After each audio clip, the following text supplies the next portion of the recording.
Zirkunferentzia ez da poligono bat, kurba bat delako hemen ikusten den bezala. Eta itxia, bestetik, puntu guztiak daude zentrotik distantzia berdinera. Horregatik da zirkunferentzia. Orduan bere elementuak ikasi behar direnak, hemen erdian dagoena, zirkunferentziaren erdi-erdian, hori zentroa da. Gero bestetik dugu arkoa, hemen azaltzen den bezala, kolore berdez hemen ikusten den bezala. Zirkunferentziaren bi puntuen arteko zatia, adibidez, hemendik onera, izaiteke arkoa adibidez, hemendik onera, baina zirkunferentzia bera da. Bestetik dugu erradioa. Erradioa da zentrotik zirkunferentzia doan zuzenki bat. Zenbat erradio daude? Infinitu, pila bat nahi dituen guztiak.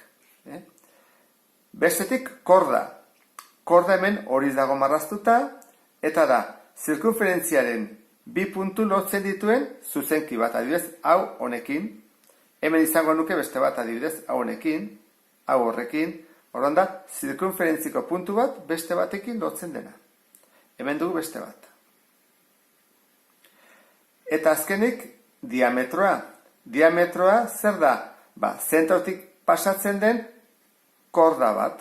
Orduan, korda elkartzen dugu hau, eta hori izango izateke diametroa. Baitere, esan daiteke, dela bi erradio jarraian, ezta? Alde batea eta bestea. Zuzenki bat osaturik. Jakin behar dugu baitere, bi angelu mota daudela zirkunferentziaren barruan. Batetik, angelu zentrala, honi ditzen zaio, erpina da zirkunferentziaren zentroa. Hor dago. Orduan hemen dugu angelu bat, eta hemen dugu, nabalin badugu, beste bat. Bi. Eta gero dago, angelu inskribatua.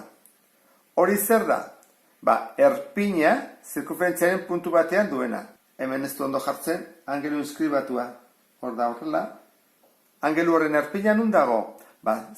Zirkunferentziaren puntu batean. Hau izango litzateke. Eta gero bestetik jakin behar dira, puntu baten eta zirkunferentziaren arteko posizio relatiboak. Esan dezakegu, P puntua barruko puntu bat da, zirkunferentzian barruan dago. Zergatik, bere distantzia zentroarekiko erradioarena baino txikiagoa delako. Hemen ikusten da, distantzia txikiagoa. A puntua nun dago? Esango dugu zirkunferentziako puntua dela. Zergatik, bere distantzia zentroara erradioaren berdina delako. Eta B bitartean da kanpoko puntua.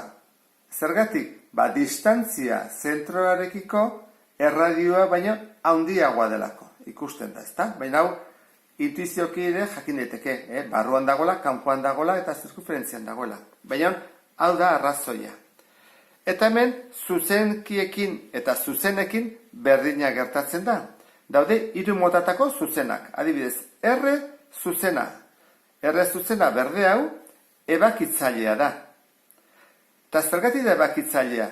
Bi puntutan ebakitzen duelako. A eta B puntuan. Eta zergatik ebakitzen du bi puntutan?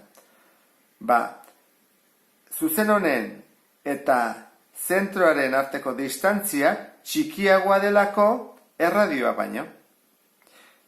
Beste batzuk dira ukitzaileak, adibidez T. Honek ukitu egiten du zirkunferentzia. Puntu batean bakarrik. 80 gradu osatzen ditu eta zentrotik zuzenarekiko daun distantzia erradioaren berdina da. Ukitzaileak. Eta gero daude kanpoko zuzenak. Adibidez hemen S dugu urdinez jarrita. Ze gertatzen dauekin?